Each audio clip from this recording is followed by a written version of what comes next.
Monty, as I mentioned in the first video, he is sometimes possessive or protective of the baby, especially when he's eating. Even when grandma can't come near the baby. And so you're gonna leave us, you're gonna hang out for the video.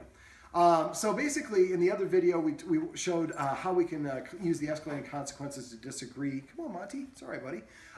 With him trying to take food. And we want to incorporate rules such as keeping him away from 7 feet away from the baby when he's eating.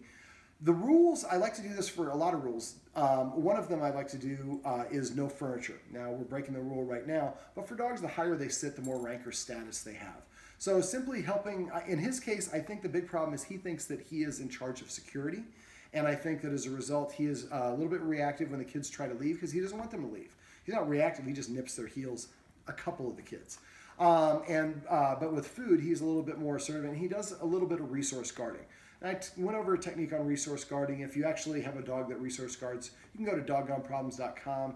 On the dog, click dog training tips, and we have a whole bunch of videos. There's a search box. Just type in resource guarding, and I'll have a bunch of videos that explain how we can teach our dog not to be a resource guarder.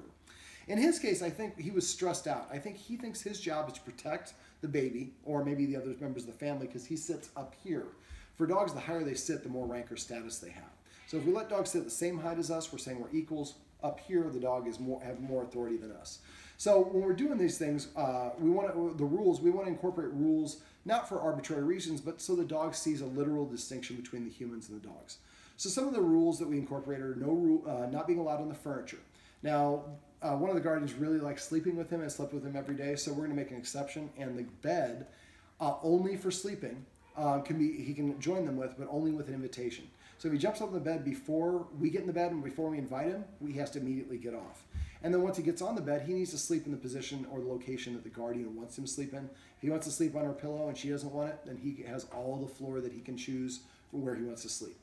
I'd also like the family to start practicing petting with a purpose. So that means that every time he nudges us or scratches at us or jumps up on our lap, well, if he jumps up on our lap, we're just going to simply stand up because he's not going to be allowed in the furniture anyways. But if he nudges or scratches for attention, instead of following his order, which tells him that, yes, you're in charge of me, we're going to give him a counter order. Tell him to sit or lie down. As soon as he sits, we're going to pet him under his chin and say the word sit. If he lays down, we're going to pet him and say the word crash, or excuse me, chill. After a while, he will come up and sit in front of us and prepay for that attention. Now, if one of the family members sees that we're petting him without a purpose, we're going to say the word paycheck. And then if that person who's petting him needs to stop, say sit or chill. As soon as he sits or chills, pet him under his chin and say chill. Just the word chill. Avoid using the word good dog. The dog knows you're happy with them if you're petting them or giving them your attention. Saying the command word makes it easier and more likely that he will listen to you the next time you give him that command. Sitting and laying down in more subordinate positions, so it's just a good posture for the dog to be in. Another rule that I have is the dog has to sit before we let it in or out of a door. If I go to the door and say sit once, it doesn't sit, I walk away. The more you say something to a dog or repeat a command, the less you mean it. So I walk away from the door for 1 minute, try to sit near the door so the dog can see you, and then after 1 minute, go back to the door and tell the dog to sit again. If he doesn't sit this time, I walk away for 2 minutes. Sometimes it's helpful to have an egg timer, and you just go sit at the table, turn it for 2 minutes. 2 minutes are up, you go give him another opportunity. If he doesn't sit at 2 minutes, then we go to 4 minutes, 8 minutes, 16 minutes. We double the amount of time. So he only has one opportunity to do the right thing before he has to wait for another opportunity. Start getting in a habit of doing this, he'll start listening to us faster and faster and complying faster and faster. Now, I like to use positive reinforcement, so one of the suggestions I had was for the guardians to use passive training, which is what I call it. Basically, this means that anytime the dog does any desired action or behavior, we simply pet them and say what the action is. Dog sits on his own, we pet him and say sit. He lays down on his own, we pet him and say chill. He comes to us, we pet him and say come. Again, it makes him more likely to want to do those things in the future. Now, I use positive reinforcement pretty much exclusively when I train dogs. I also recommend that households that have kids in them use them for the kids. So one of the things that I'll do is suggest that we maybe have a little glass or coffee mug for every child in the house. And if anytime one of the childs pets the dog with a purpose, pets the dog for passive training, goes outside and helps the dog for pottying or whatever it is, we put an M&M in that glass. But if the child pets without a purpose or does something wrong, then we take one of those M&Ms away. Then at the end of the day, we count them up and see who did the best job, and maybe that child doesn't have to do dishes or gets a privilege and gets to sleep with the dog or whatever it is. And that way we get the kids involved. Dogs learn through repetition, so the more repetition we do, the easier and faster it is. Instead of having your kids work against you, give them an incentive to help you and work with you. Potty training is a little bit of an issue for him, and it being 2 years old, it's probably a little remedial potty training needs to take place. The way that I do is we have a bell, or the guardians here have a bell hanging from the door. If you have the bell hanging from the door, the ringing of the bell means go outside, not potty. So what I would do first is I would take him outside with 5 high-value treats. Take him outside at times he needs to go. As soon as he potties or pees, we're going to start saying the word as soon as he starts. Business is the word I use. You can use any word you want. As soon as he starts, we say business once in a normal tone of voice. We stay within about 10 feet of the dog. As soon as he gets done, then we say, we crouch down like a softball catcher, and then we pop a treat in his mouth and say the word business again, and when he gets done chewing it, that one we pop another treat and another treat. So basically he gets 5 treats in a row for a week every time he pees or poops. We want to give him an incentive to hold it inside instead to go outside. After the first week, we do the same process, but this time we take him to the, if he goes in the area furthest away from the door, we might give him 5 treats. If he goes in the middle of the yard, he gets 3 treats. Anywhere outside, he gets 1 treat. So this treat teaches him to go to potty in a place that you want rather than the middle of the yard. Now, if you want to teach your dog to ring a bell, then what we do is we hang the bell next to the door, not on the door. We take a bell with us outside every time the dog potties. As soon as it starts pottying, we ring the bell gently, not overly exuberant. It's okay, buddy. As soon as the dog gets done, we crouch down like a catcher and we pop the treat in their dog's mouth. And as soon as it touches their lips, we start ringing that bell, and we ring it as long as he's chewing. This starts to associate the sound with the act itself, and trains the dog that going outside is rewarded. After you've done this for a little while, then what we do is when it's time and we know the dog needs to go potty, we go to the door, and instead of actually just going outside, we take the dog's paw and we ring the bell.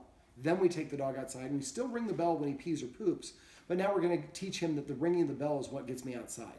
Some people will take a little tiny, make sure it's very tiny, dab of peanut butter and put it on the bell, and that way the dog, and lead the dog over. If you put too much, the dog will just stay there when it lick the bell.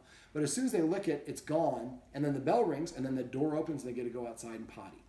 All right, so that's potty training. He also has an issue with eating. He does not eat. He's a lazy eater, and the guardians free feed him, and that's a contributing factor. I know. And so what we want to do is go to a structured feeding method. Now, the human who's feeding him should eat first, not eat the dog. So we put the food in the bowl, don't let the dog eat, and then we eat 1 chip in 5 or more bites. You can eat more chips if you want, but just at least 5 or more bites. When the dog gets, when you get done eating, I point the food, and the dog now has 3 minutes to eat. If the dog walks away, we pick up the bowl, dump the food out, put the empty bowl back down, and the dog does not eat again until the next meal. I had to do this with my parents' dog. He went 3 days without eating. With that 4th day, man, that dog ate like a champ and still does to this day.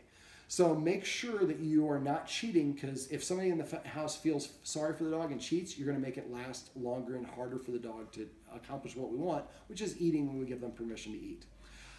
There's a door exercise on my website. If you go to Doggone Problems and go to the dog training tips page on the left side over here, there'll be a search box. Click the search box and type in door exercise. It'll explain to the guardians how they can keep the dog away from the door.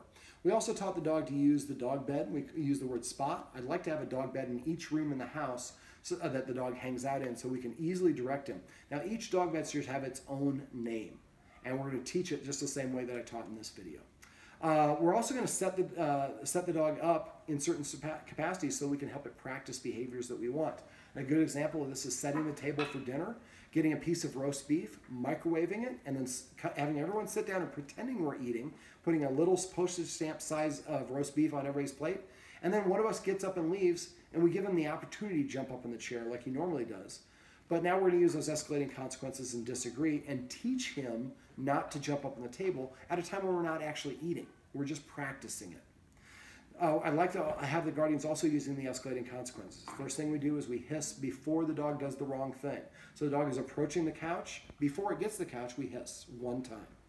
If the dog comes back a 2nd time, the next step would be to stand up abruptly. Do it with 1 big sudden movement. Remember, when you stand up, your authority goes whatever direction your belly button's pointing, so you start pivoting. Wait for the dog to be stationary. As soon as he's stationary, take a left or right foot backwards. That's a conversation, so make sure you take those steps back right away. The 3rd consequence is to stand up or just to march at the dog until it turns sideways. The 4th consequence is to put it on a leash timeout. If you want a little bit more detail on this, you can also search for escalating consequences on my website, and it will have a lot of detail for this. I'm trying to think what else. We want to, I think we covered most of it. If the guardians have any other questions, they can, just like all my clients, always call me or text me. I'm always available to my clients. What do you say, Monty? Is there anything I forgot, buddy? Monty says he would like a little bit more walks. All right. That's going to do it for this roadmap to success. Remember, everything you do, and let me say it again, everything you do trains your dog. Only sometimes you mean it.